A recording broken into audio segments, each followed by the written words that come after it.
And the type of orchid that I'm going to make here, called a dendrobium, they grow on trees and they have one big long stem that has segments in it with 2 to 5 leaves at the end here, and then it shoots out a skinny little spray. Probably here it would be about as wide as my finger span, and then the orchids are actually about as big as my thumbnail. So we're going to reverse that. We're going to have massive orchids or grandifloras with small leaves, but we don't need to worry about all the straps that go with it because it's just on a stalk. So what we need are these pre-cut petals, and these ones are to the size where you would use probably 9 petals to make a daisy.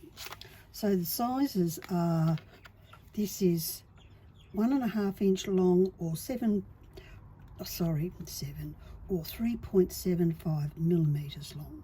So they're not huge, only have little hands. So pick the colour that you want. I'm going for these lovely iridised white pre-cut. 3 for the top and 3 for the bottom.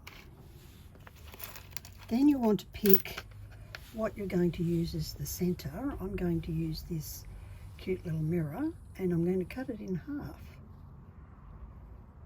because orchids don't really have round centres like daisies. So step 1, you need your nippers. That's the easiest thing to use for these. And you'll need a pen here. I'm just going to nip it. That's sort of roughly the length of this half circle. And it can be a curve or a straight line, it won't matter. So we do the top and the bottom. This one here, I want to do it probably about that wide. Reasonable width. And we can just make that straight there. And because it's a tongue for the little insects to climb on and do their thing, we'll just curve this bit. This is the only one that gets curved in this way. So we're just going to do the top and the bottom. Now for those who haven't nipped before, these are my lippinets, I love them. And you can use whichever ones you want. The tip is that this glass or these petals are normally made in China, so it can be a little bit more delicate than your heavy duty stained glass that you would buy for a window. So if your nippers are crushing it, they're just too powerful, you need to ease off. So here I can just hold it like that straight and nip, or I can just do it at a very slight angle and nip. Sometimes you get a curve. See, I just got the slightest curve, which means it's going to be the perfect fit. Lucky me. So we'll just pop that at the top, and then on this one here we put it between the tiles here, and you can see I'm holding it at the end. I'm not holding them up here. There's none of this. You can't nip really like that. So down here and comfortable grip. So chop off that end bit. Always making sure that these are at right angles. So with this one, to cut a curve, the easiest way is to nip it off and then nip the corners off. And then if you have a sanding brush or pad, you can just rub those bits off if you want to. It doesn't matter. Well, this can be just a frilly one. So now we've got number 2. Excuse my wobbly hands today. And you can grind all of these if you want to. I haven't bothered. Now we'll do the 2 top bits. So we want this to come in at the side over here. So the angle is going to be slightly different. So we get our pen and we imagine a grout line here at that angle. So we do about that much we're going to nip off. Oops, sorry. So I'm going to nip that off at a bit of an angle. Just nip it off. And pop that there. Actually, I'm going to make it more of an angle. just a weeny bit off here. I'll show you what I'm going to nip off. It's these little things that really add to your make, because everything then just fits really well. The next bit after this bit is going to be a bit tricky. And then we want to do the same on this side. So it would be shiny sides together so that you get opposite. That's if you need it to be exact. And then just nip it off. Yes, I have all the cheats. Put them back in the right spot. And you can see how now we've made a nice circular grout line around that bit of mirror. But we haven't turned this into anything other than a daisy leaf. So now we want to do the angles.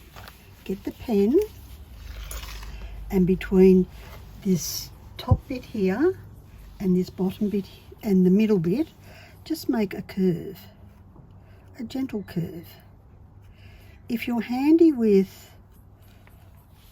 your scorers, you can score it off and save that bit to add little whiskers if you want to. So in here, the nipping is a little bit more tricky, not as easy as the curved end. So I tend to not go straight down, shock horror, just a little bit at an angle, and you'll get little curves. Can you see that? So I want to cut most of that off, so little tiny nibbles. If you go for big chunks, you're just likely to chop it all up in little pieces. So round about there. And then you have something that's starting to look like an orchid leaf. And we'll do the other one.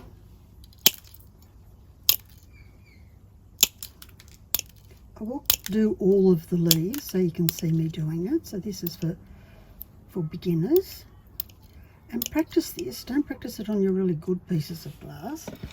Get some glass from the local glazier to practice your cutting on, because you don't want to waste your pretties. So now it's starting to look a bit like an orchid. Super easy. So for the two bottom ones, we put the top edge, this top edge here, across the top, on the top of the little tongue there.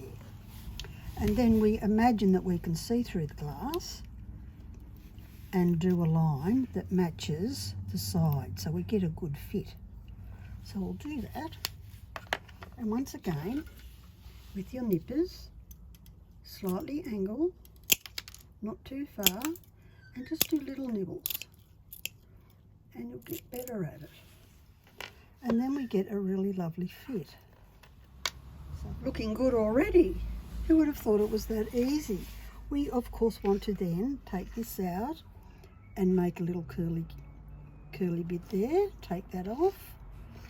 So it's the underside, the bit pointing to the ground, that has the little nibbles out of it.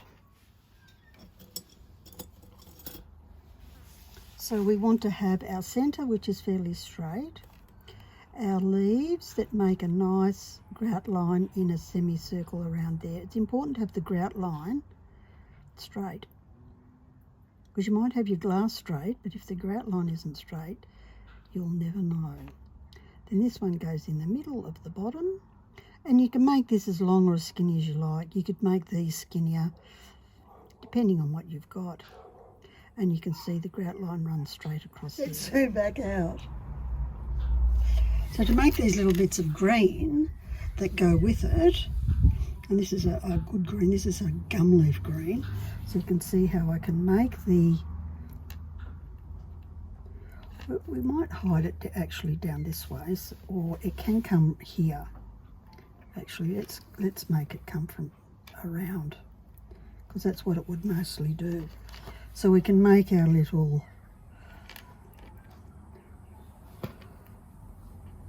bit like this, where it's coming out from where the leaves might be.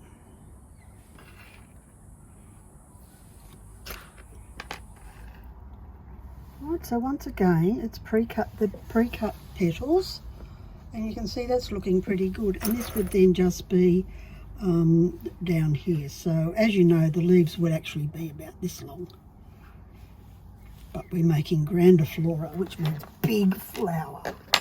So we have our lovely green here, and it's like, how do we make it into that? We imagine it's just a diamond shape, and we're going to cut it in half. Can you see that?